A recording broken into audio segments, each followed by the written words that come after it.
أعوذ بالله من الشيطان الرجيم. بسم الله الرحمن الرحيم. السلام عليكم ورحمة الله وبركاته. الحمد لله رب العالمين، وبه نستعين على أمور الدنيا والدين، والصلاة والسلام على رسوله الأمين نبينا محمد وعلى آله وصحبه أجمعين. رب اشرح لي صدري ويسر لي أمري واحلل عقدة من لساني يفقه قولي. وما علم لنا إلا ما علمتنا إنك أنت العليم الحكيم. ولا حول ولا قوة إلا بالله العلي العظيم. أما بعد. Alhamdulillah, syukur kepada Allah Subhanahu Wa Taala, dengan limpah kurnianya dapat kita dipertemukan lagi pada hari ini untuk meneruskan pembacaan kitab Al-Fiqhul Manhaji jilid yang ketiga, di mana kita masih berada dalam bab yang berkaitan dengan nazar. Kita dah berada di muka surat 600. Kesan terhadap nazar yang sahih, yang cukup syaratnya. Kita dah tahu ya, ada beberapa perkara berkaitan dengan nazar. Syarat-syarat nazar sudah kita pelajari. Dan perkara yang patut ada dalam nazar tu telah kita baca. Dan hari ini kesan terhadap nazar yang betul, yang sahih. Apabila nazar itu sah, dengan syarat-syarat yang sudah disebut kita ya, nazar kita sah. Cukup syarat yang telah disebutkan, maka orang yang bernazar wajib melaksanakan apa yang telah diwajibkan ke atas dirinya. Artinya orang bernazar tu macam mewajib pada dirinya melakukan sesuatu atas nama Allah. Ya, nazar. Yang wajib, aku akan puasa. Macamnya. Kalau aku dapat untung aku akan puasa 3 hari. Artinya mewajibkan benda nak sunat ya. Puasa sunat kan puasa sunat hukumnya. Puasa wajib sih boleh dinazar. Puasa sunat aja. Salat sunat. Sedekah sunat. Nak wajib sih boleh. Kan kita ada nyebut ya. Tok nak sunat tu jadi wajib disebabkan olehnya mewajibkan ke atas dirinya dengan menggunakan kalimah nazar atas nama Allah Subhanahu Wa Taala. Jadi telah mau diwajibkan ke atas dirinya apabila berlaku perkara yang dikehendakinya itu. Misalnya, kalau bisnes aku maju pada tahun ini dapat untung sekian persen, aku akan atas nama Allah, aku bernazar akan pergi umrah bulan Disember ini. Jadi, maka tiba-tiba hajatnya tadi terlaksana berapa persen keuntungannya yang dapat. Maka dalam keadaan macam ya wajibnya. Umrah kan sunat asal. Nah, tapi jadi wajib disebabnya nazar. Apabila bernazar benda yang jadi wajib. Maka wajibnya pergi pada bulan Disember. Punya menentukan bulan atau tarikh. Punya si nentu padanya bulan Disember aja. Bebaslah. Dari 1 Disember sampai 31 Disember. Dia boleh pergi di antara ya. Baik, hukum ini adalah bagi nazar yang dikaitkan dengan tercapainya sesuatu kehendak tadi. Kehendaknya telah tercapai. Bagi nazar mutlak. Nazar yang bukan ditentukan dengan sesuatu. Dia bebas melaksanakan cara mutlak bila-bila masa. Munazar jenis mutlak, jenis dikaitnya dengan apa-apa. Maka bila-bila masanya boleh menunaikan nazarnya tadi. Tapi kalau yang nentu macam nak contoh dibuat kita tadi, bulan Disember tanya, 3 Desember 2023. maka wajibnya melakukannya pada tarikh tersebut. Okey.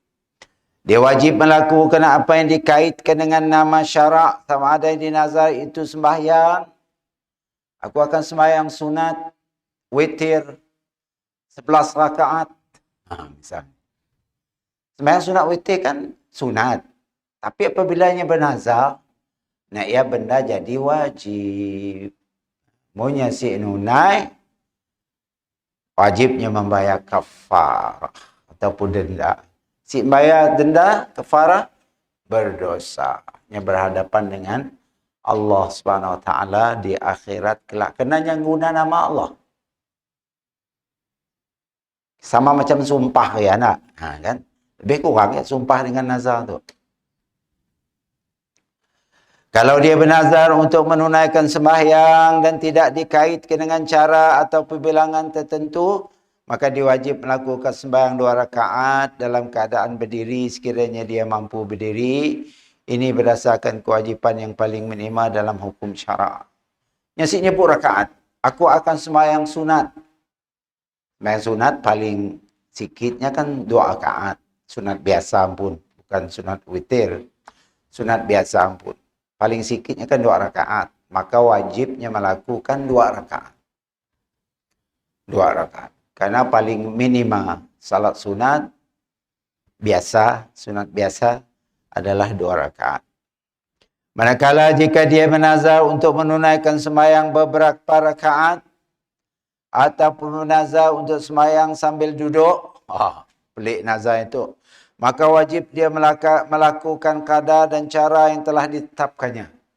Aku akan sembahyang sunat duduk 4 rakaat. Boleh sih, nunai, boleh. Wajibnya sembahyang duduk 4 rakaat. Saya boleh berdiri. Kalau dah niat duduk. Niat gurin. Sembahyang sunat tu dia boleh duduk, boleh gurin, boleh tentang. Nyasih ada had sembahyang sunat tu. Tok tadi nazar duduk. Berapa rakaat? Ditentunya 4. Maka wajibnya menunai salat 4 rakaat tersebut, salat sunat 4 rakaat.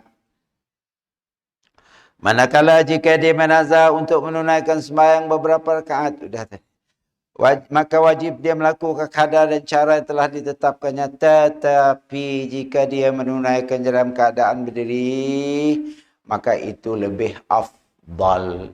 Punya berdiri je lah. Maka itu lebih afdal. Kena sembahyang tu berdiri afdal. Kalau nyasi ada uzur apa-apa. Punya ada uzur, sembahyang wajib. Wajib berdiri.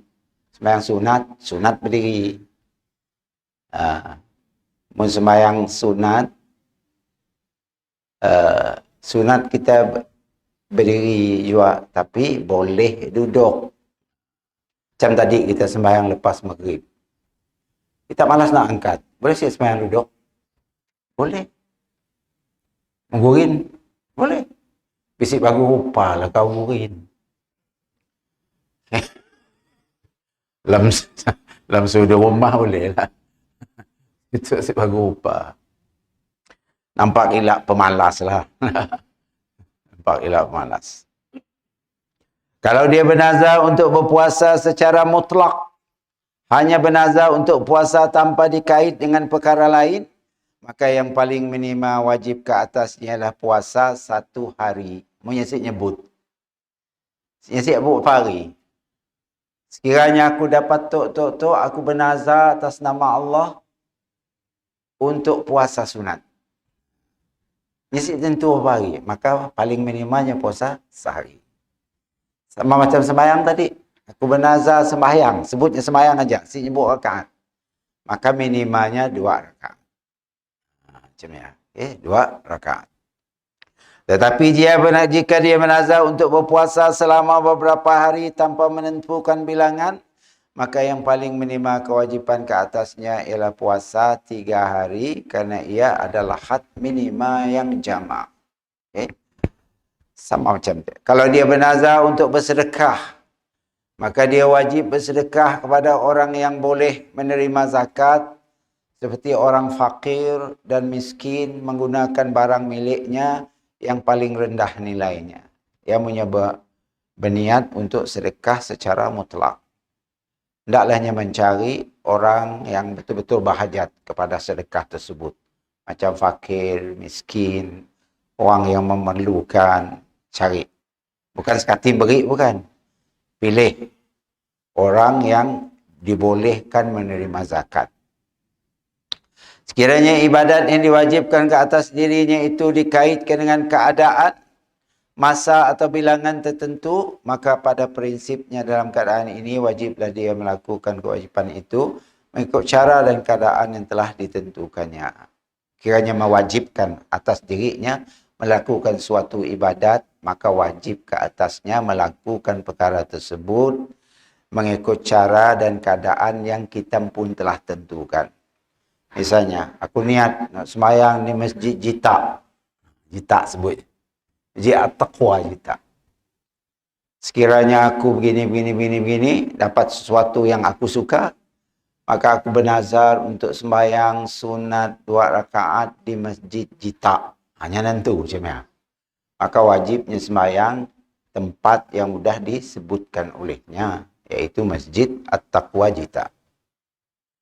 Ya, maksud perkataan. Sekiranya dia bernazar untuk beriktikaf. Iktikaf di masjid tertentu. Sekiranya ia adalah salah satu masjid yang 3, yaitu Masjidil Haram, Masjidil Nabawi dan Masjidil Aqsa. Maka dia wajib beriktikaf di masjid yang telah ditentukannya itu. Ini disebabkan kelebihan kemuliaan masjid-masjid ini melebihi daripada masjid lain. Yang bernazar, sekiranya aku dapat keuntungan sekian. Sekiranya aku berjaya dalam suatu perkara, misalnya, macam tiba-tiba berjayanya, maka aku bernazar untuk beriktikaf di Masjid Al-Haram. Wajib sih yang pergi. Wajib. Jangan pelenteh. Jauh ya Masjid Al-Haram. Mesti ada duit ni kan nak pergi. Menurut bernazar, tangga duit dalam poket tu ada kasih. Sembarangan. Kelak sekabir nak menunaikannya. Dia juga di Masjidil Nabawi. Dia juga Masjidil Aqsa. Saya dapatlah Masjid Aqsa. Dikuasai oleh sidak Zionis. Laknatullah. Tapi wajibnya pergi ke siap. Jangan pelentih lah nak nazar masa tu. Dia nak pergi ke Jerusalem. Ke Baitul Maqdis. Orang tengah berperang. Cepat. Jangan bernazar benda-benda yang kita si dapat melaksanakannya. Berdasarkan hadis Nabi, iktikaf di 3 masjid ya. La tashuddur rihalu illa ila 3 masajid, kata Nabi. Al-Masjidil Haram wa Masjidil Rasul sallallahu alaihi wasallam wa Masjidil Aqsa. Tidak boleh menyusahkan diri untuk perjalanan jauh melainkan ketiga buah masjid. Yaitu Masjidil Haram, Masjidil Rasul, Masjidil Nabawi lah, sallallahu alaihi wasallam, dan Masjidil Aqsa di Baitul Maqdis. Diriwayatkan oleh Bukhari dan Muslim.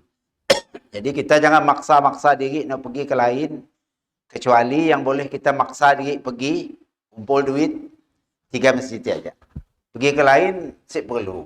Maksudnya sip perlu kita bersusah-susah. Kalau kita suka-suka nak pergi, pergilah ke tempat lain. Tapi ketiga tempat tu perlu kita ada niat. Perlu kita berusaha. Ya Allah, berdoa. Ya Allah, berikanlah aku peluang untuk dapat pergi ke Masjidil Haram, menunaikan umrah misalnya. Atau ke Masjidil Nabawi untuk menziarahi maqam Rasulullah SAW. Ataupun ke Masjidil Aqsa untuk menziarahi kubur Nabi Ibrahim, Nabi Yahya, Nabi Yusuf, Nabi Yaqub, banyak disiarkan. Boleh. 3 tempat tu. Kita mesti ada cita-cita. Si ada cita-cita, si boleh. Perlu ada cita-cita. Duit ada, si ada, yang lain cerita. Cita-cita mesti ada. Niat mesti ada. Untuk melakukan perkara tersebut. Yaitu la tashuddur rihal, kata Nabi. Apa maksud la tashuddur rihal? Tidak boleh menyusahkan diri untuk perjalanan yang jauh, melainkan ketiga masjid tersebut. Kamu nak pergi ke London, suka-suka ajak pergi, pergilah, si masalah. Berarti si perlu maksa diri. Si perlu niat, nawaitu, sama macam kita nak pergi macam si perlu. Kita suka nak pergi. Adapun nak 3 masjid tu, perlu ada niat dalam hati kita dan bersusah payah, kumpul duit, nak, kita nanggau orang-orang dulu nak kumpul duit, dalam tabung. Cukup. Saya ingat atuk saya dulu, abah-abah. Kumpul duit. Masa saya akan pakai kapal. Kapal sebulan bawa sampai. Mbak ada tilam, mbak ada periuk, mbak. Dapur minyak gas, mbak. Apabila pulangnya, wah, meriah masa saya orang nyambut orang haji. Polah pintu gerbang. Berselawat. Suruh jadi imam. Orang balik haji suruh jadi imam. Dia nak ambil berkat doanya. Ini tu kurang kita nak biasa. Kerana semua orang dah dapat pergi masa tu. Jarang orang saya pergi. Jadi benda dia jadi perkara biasa. Bukan lagi perkara yang istimewa tidak dulu. Dulu orang dapat pergi haji, kira orang. Dan dia sempat belajar sinun. Kan diam sinun sebulan. Dulu di Masjidil Haram ya, ada guru-guru bahasa Melayu ada, bahasa Inggeris ada, bahasa Urdu ada, bahasa Arab ada. Dulu, zaman saya mula pergi sinun, zaman pemerintahan Malik Khalid. Masa saya masih. Setiap tiangnya ada bahasanya. Jadi orang datang haji, datang umrah, boleh nadah kitab, belajar. Berapa lama kita sinun? Sebab orang balik haji ya masa saya, ada ilmu. Limbaknya pulang. Bukan jak ngembak pahala haji, pahala umrah. Malah ilmu ada didapatnya. Dapat soal jawab lagi. Tapi oleh kerana berlaku sidak Iran yang nyerang Masjidil Haram, saya ingat tahun 1987 ya. Bertembak dengan sidak askar apa semua. Masjid ya Arab Saudi larang. Si boleh lagi. Kecuali bahasa Arab sahaja. Ulama-ulamanya aja. Ulama luar si boleh. Si boleh lagi ngajar di Masjidil Haram. Rugilah. Apa salah? Salah kita lah. Daerahnya lah. Salah. Ngamuk di masjidnya. Bertembak. Mati. Beratus orang masa saya mati. Tidak askar Saudi. Kayak bekas ya berlaku tragedi. Ingat tragedi Terowong. Mina masa saya. Macam-macam bala. Kayak hangus di Mina masa saya. Wah. Okay. Macam-macam berlaku masa tahun tersebut. Baik. Jadi, itulah. Sekiranya dalam nazarnya ditentukan masjid selain ketiga-tiga masjid tersebut, maka dia wajib beriktikaf di mana-mana masjid yang kehendakinya, karena pahala iktikaf tiada beza antara mana negeri dan mana-mana masjid. Oh ya, macam ya. Niat nak beriktikaf di masjid, ya masjid Taman Husin. Kemudian nyasik pergi sianya pergi masjid terapung. Boleh? Boleh. Asal masjid. Asalkan masjid, boleh. Karena fadilatnya sama. Kecuali nak 3 masjid tadi. Fadilatnya lain. Masjidil Haram 100,000 fadilatnya. Masjidil Nabawi 1,000. Masjid Aqsa 500. Kita situ 10 saja. Berjemaah 27. Beriktikaf maksudnya 10 saja. Artinya Masjid Tambi kah, Masjid India kah, Masjid Jita kah, Masjid Taman Sukma kah, pahala sama. Masjid di Pakistan kah, pahala sama. Masjid di India, geng-geng sidak tabligh, ayat sama nyempun pahala. Kecuali 3 masjid tadi. Pahalanya berbeza. Masjidil Haram 100.000 pahalanya. Satu kita mula kebaikan diganda 100.000. Kedua Masjidil Nabawi 1.000. Masjidil Aqsa 500. Okey. Di Malaysia tu kita pergi sini seluruh dunia selain daripada 3 masjid, pahalanya sama. Sidak jemaah tabligh madah Masjid India banyak pahala pula. Kerana adanya selalu kesian nak. Jadi dia menganggap Masjid India tu. Siap dah. Masjid yang besar pahala cuma 3. Perlu ingat jangan terpengaruh dengan kata-kata orang. Tu terang-terang hadis Nabi. 3 aja masjid yang digalak kita untuk pergi kepadanya, bersusah payah untuk pergi ke siap. Digalakkan. 3 buah masjid itu sahaja. Masjid Kubah di Masjid Al-Aqsa. Ya, di polah sidak ya. Polah sidak. Sidak Yahudi dulu, nyemolah ya tujuannya supaya orang Muslim, orang Islam menganggap ya Masjidil Aqsa. Faham sih? Nya nak nukar. Masjid Aqsa nak diambilnya, polahnya nak ya. Rock kan polahnya Masjid Isya. Jadi kan saya rasa kebanyakan orang Malaysia zaman ya menganggap Masjidil Aqsa ialah Masjid Rock ya. Nah, banyakkan yang kacanya. Hanya sukalah. Sebab adanya orang Palestin sembahyang di Masjid Rock ini adanya melarang. Etikaf siapa semua sembahyang Ramadan siapa ini adanya melarang. Tapi Masjid Aqsa larang. Kerana yang anggap Masjid Aqsa ya nyampun. Kerana ada Haikal Sulaiman di bah masjid yang ada. Sebab ianya perlu merubuh Masjid Al-Aqsa untuk membangunkan Haikal Nabi Sulaiman alaihissalam. Hanya percaya dengan ada temple tempat Nabi Sulaiman sembahyang dulu di bah yang ada. Jadi dia coba nak merubuh Masjid Al-Aqsa supaya dapat membina kembali temple tersebut. Okey? Ya, Allah alam lah. Jadi Masjid Sakhar atau Masjid Rock ya, fadilatnya sama dengan masjid di Malaysia lah. Masjid lain di Masjidil Haram, kita pergi di perumahan-perumahan orang Arab kan banyak masjid. Kita keluar sikit daripada Masjidil Haram ya. Macam ni hukum sembahyang masjid ya, sama macam di Malaysia. Berjemaah 27. Yang ada kelebihan cuma Masjidil Haram ya sahaja. Kalau di Madinah ialah Masjidil Nabawi ya sahaja.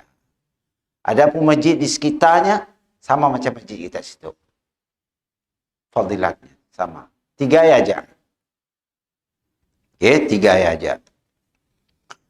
Baik, sekiranya dia menazar untuk melakukan haji ataupun umrah, maka dia wajib melakukannya sendiri sekiranya dia mampu melakukannya. Punya mampu, wajibnya pergi ke dirinya. Kerana dia bernazar untuk melakukan ibadat haji dan umrah. Sekiranya tidak mampu melakukannya sendiri, hendaklah diwakilkan orang lain melakukan haji atau umrah untuk dirinya, walaupun dengan cara mengupah.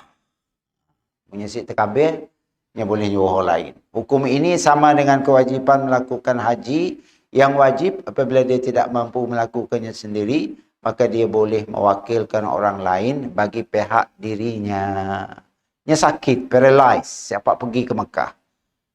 Tapi dia sudah dipanggil untuk pergi macam ni. Bolehnya mewakil orang lain untuk melakukan haji bagi pihaknya. Jadi nazar tadi sama dengan kewajipan haji. Okey, wajib. Belum sampai kotanya macam ni. Kena tok apa kota. Makanya boleh wakilkan orang yang dah dapat kota dan orang yang dah pernah pergi haji, wakilkan untuknya untuk melakukan haji kepadanya. Disunatkan dia menyegerakan pelaksanaan apa yang dinazarkan pada awal waktu dan suatu wujud peluang yang mengizinkannya. Jangan ditangguh-tangguh. Bila dah buka bernazar, lakukan kewajipan yang dinazarkan tadi. Jangan tangguh minggu depan, bulan depan, tiba-tiba mati. Si sempat. Sengaja menangguh-nangguh. Berdosalah. Karena kau sengaja menangguh-nangguh. Sepatutnya boleh dilakukan. Kecuali lainnya sakit. Saya dapat melakukan lain cerita. Untuknya sehatnya dapat melakukan esok.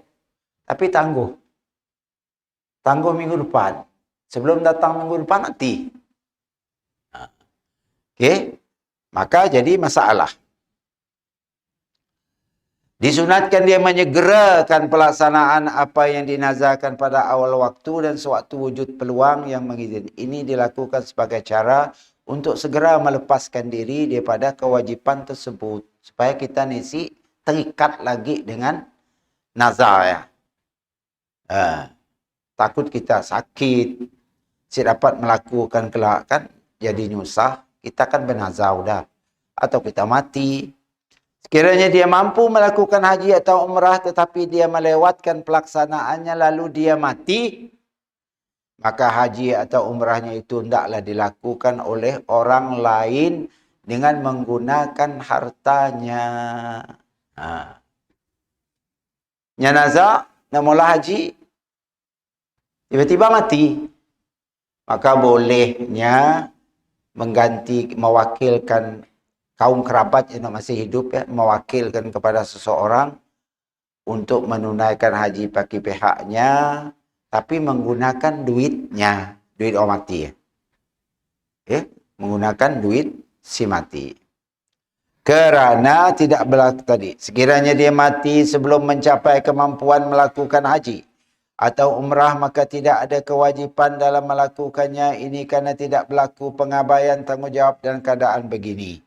Sekiranya dia bernazar melakukan haji atau umrah dengan berjalan kaki, maka dia wajib berjalan. Itu memang nyusah diimpul lah. Sekiranya dia mampu berjalan, ini kerana dia mewajibkan dirinya melakukan ibadah di dalam keadaan berjalan. Oleh itu, ia serupa dengan keadaan kiranya dia bernazar berpuasa secara berturut-turut. Sama hukumnya. Ada yang berjalan ni nak pakai bersikal. Dari sini, dari Bosnia, kan? Dari berapa hari bawa sampai ke Madinah. Dia sampai ke Madinah, disambut oleh Amir Madinah, Gubernur Madinah pada masa saya ingat lagi tahun lepas. Seorang Bosnia yang ngembak $100 ya duit. Tapi niatnya nak pergi, berjalan naik basikal lah. Sampainya alhamdulillah. Mungkinnya bernazar, mungkin rasa saya. Menyesik bernazar ni jadi bersungguh-sungguh gila kedai. Dalam keadaan umurnya bukannya dah muda, umur dah 40-an, 50-an. Baik. Daripada Uqbah bin Amir katanya, nazarat ukhti an tamshiya ila baitillah wa amaratni an astaftiya lahan Nabi SAW fastaftaituhu faqala alaihi salam litamshi wal tarkab. Saudara perempuanku telah bernazar. Kata Uqbah. Adiknya perempuan telah bernazar untuk berjalan kaki ke Baitullah. Lalu dia bertanyakan fatwa untuknya daripada Nabi SAW.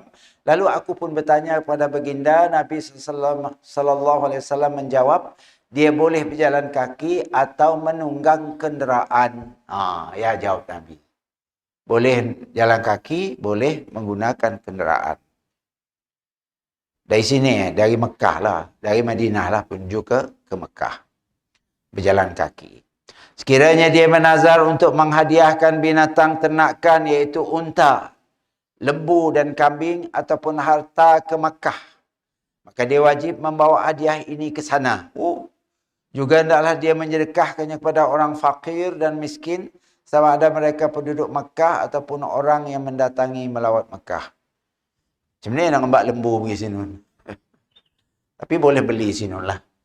Ini untuk mudah. Beli sinun, sedekah lembu, kambing, tapi boleh sembarangan. Sedekah dengan orang yang memerlukan.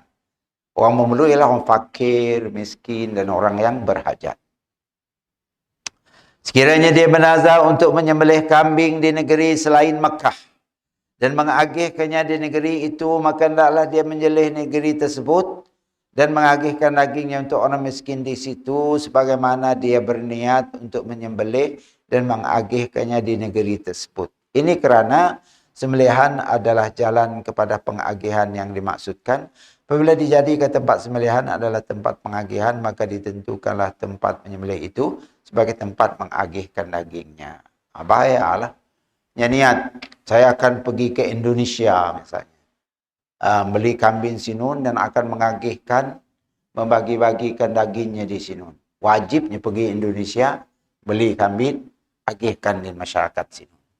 Boleh diagih situ. Karena niat menyebut nama negeri tersebut.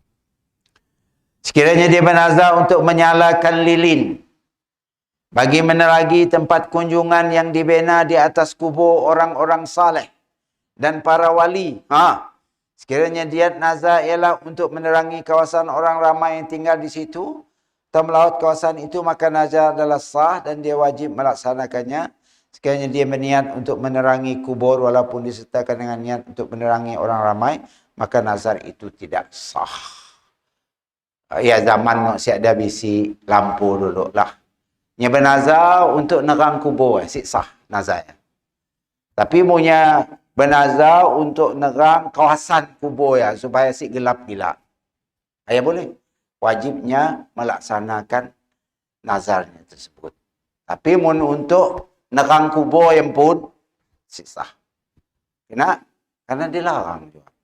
Okay? Dan kita nyala api di kawasan, di kubur tertentu yang kita niat. Okay. Kubur wali misalnya. Kita ambil lilin kas keliling. Kita bernazar. Sah nazar kita. Okay. Sah nazar. Orang banyak maulah. Ya, terpulanglah. Okay. Terpulanglah. Sekiranya dia berniat untuk mengagungkan kawasan atau kuburan atau beribadat kepada orang yang dikebumikan, maka nazar itu batil, terbatal, tidak diambil kira. Nya bernazar untuk mengagungkan kawasan atau kuburannya. Dipolahnya sesuatu supaya orang mengagungkan kubur tersebut. Polahnya tinggi-tinggi. Aku berniat untuk molah kubur tu tinggi-tinggi supaya nampak hebat. Supaya orang mengagung, menghormati kubur ini. Nya nazar macam ya. Maka nazar macam ya batal. Boleh. Karena dalam Islam kubur hanya sejengkal dari tanah. Saja. Okay. Sejengkal dari tanah. Tingginya. Tanah. Okay. Sialah melingkah dah semen apa. Kita takut susur. Tapi setingkat aja. Yang kita lihat kebanyakan di Semeriang. Nah, kubur kadang-kadang tinggi tu. Tinggi lagi. Ada kersi ke tepi.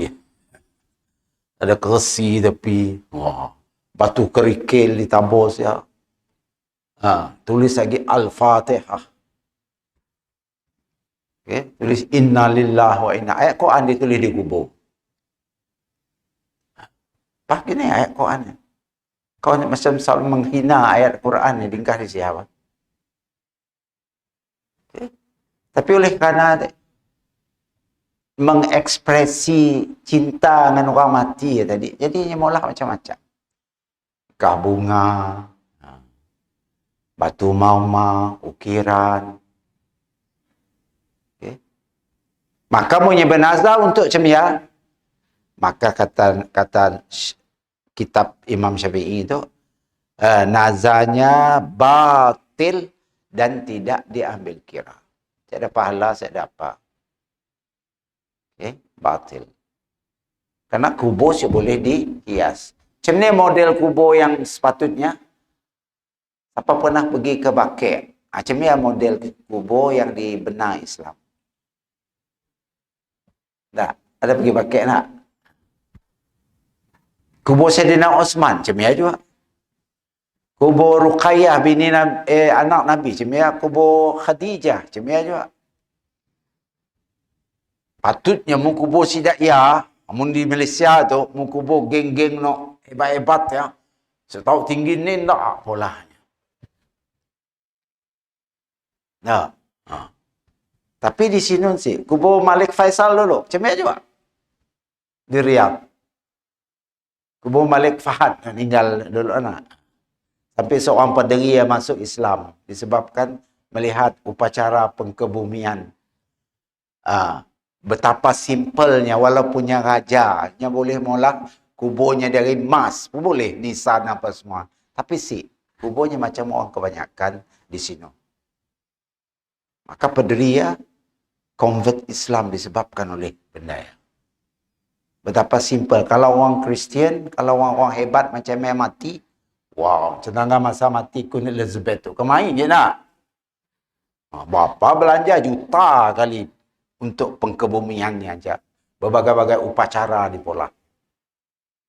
Tiba-tiba nangga Raja Saudi yang terkaya di dunia, kubur simple, macam orang kebanyakan. Okay. Jauh bezanya. Okay? Jauh bezanya. Maka mungkin sebab ialah Imam Syafi'i dalam bukunya tu menganggap orang yang berniat untuk mengagungkan kawasan atau kubur atau beribadat kepada orang yang dikebumikan, polahnya masjid saya, kayaknya semayang saya, tepi kubur. Apa kubur Nabi lah masjid? Kubur Nabi sebenarnya bukanlah masjid. Jangan salah. Kubur Nabi ya adalah rumah Aisyah. Apabila masjid dia diperluaskan, jadi direnovate, jadi seolah-olah macam kubur yang berada dalam masjid. Ya sebenarnya rumah bininya, Sayyidatina Aisyah. Supaya bapaknya Abu Bakar sia juga. Kayak kawan Nabi seorang lagi, Umar pun disia juga. Karena Hafsah anak Nabi, anak Umar nikah juga dengan Nabi. Kan dua orang, anak Abu Bakar nikah dengan Nabi, anak Umar nikah dengan Nabi. Okay. Jadi kita jangan menganggap kubur Nabi dalam masjid. Kubur Nabi bukan dalam masjid. Kubur Nabi adalah di rumah Aisyah. Ya, di rumah Aisyah radhiyallahu anha. Baik, nazar mutlak yang tidak ditentukan waktunya. Sekiranya nazar itu tidak ditentukan masanya, maka kewajipannya adalah termasuk kewajipan yang luas dan panjang masanya. Menyesik nentulah. Berarti orang yang bernazar boleh melewatkan pelaksanaannya nazarnya selagi mana masa-masa masih terluang dan tidak yakin penangguhan akan menghalang kemampuannya untuk menunaikan nazarnya. Menyesik nentukan. Yang boleh nazar, menunaikan nazarnya bila-bila masa. Tetapi disunatkan menyegerakan penunaian nazar tersebut. Walaupun peluang tetap ada dan masa masih panjang. Kerana ini akan menyegerakan pelepasan kewajipan menunaikan nazarnya sekiranya nazar itu terikat dengan masa tertentu. Maka dia wajib terikat dengan masa tersebut sekiranya dia melewatkan penunaian nazarnya daripada waktu yang ditetapkan tanpa keuzuran, maka dia berdosa. Mungkin dah nentu, tapi nya menangguh-nangguh. Sampainya si larat nak nunai lagi. Maka berdosalahnya menangguh-nangguh tersebut. Dan wajib mengqadhakan nazarnya. Boleh diqadha. Sekiranya dia melewatkannya disebabkan keuzuran, sebabnya sakit, dia tidak berdosa dan wajib mengqadhakannya. Bolehnya qadha. Yang niat nak puasa 3 Disember. Tiba-tiba 3 Disembernya sakit. Si dapat nak puasa. Bolehnya qadha di hari yang lain. Okey? Bolehnya qadha di hari yang lain. Dia tidak berdosa dan wajib mengqadhakannya pada bila-bila masa yang memungkinkannya menunaikannya. Bila-bila masa bolehnya menunaikan dan mengqadhakan nazar yang dilewat-lewatnya tadi. Tapi nya berdosa. Tapi nya wajib qadha. Berdosa, wajib qadha. Sama macam sembahyang lah. Kita sengaja asyik sembahyang maghrib. Tiada uzur apa-apa. Uzur yang dibolehkan syarak tiada. Kita asyik sembahyang. Sampai masuk waktu Isya. So ni, kita berdosa, wajib qada. Dosa dan wajib qada. Dua-dua sekali. Macam ni lah dosa nak hilang dosa, qada lah. Dan bertaubat, beristighfar, mohon ampun, berjanji, sibuk meninggalkan sembahyang lagi.